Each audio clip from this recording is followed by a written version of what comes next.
REP, loss damage waiver. Back in the beginning, when we were starting the company, there was a rental store that was utilizing a damage waiver that was self-funded internally.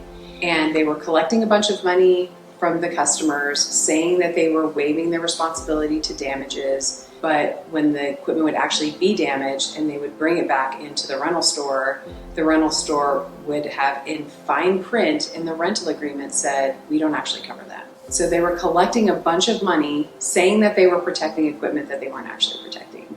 700,000 plaintiffs sued them for illusory benefits. They didn't actually cover anything that they said they were going to cover.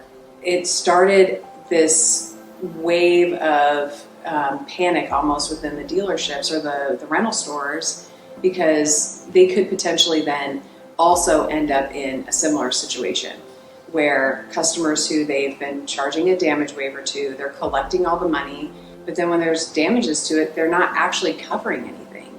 And so if has a tree limb fall on, something, or they roll down a hill, or they end up in a lake, none of that stuff is being covered. And so these damage waivers that used to be funded in-house were starting to become a liability to the dealers. As we built rental equipment protection, we intentionally did not call it a loss damage waiver. It had a negative connotation at this point. It was a scam to a lot of customers. They felt like it wasn't actually going to cover anything. We called it something different. It works in a very similar way, but it actually covers the customer.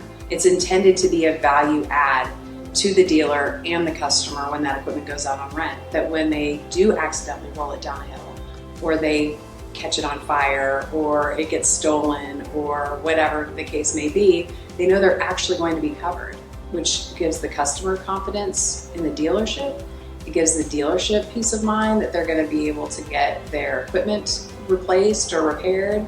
And it's really just overall just a really great product for both sides.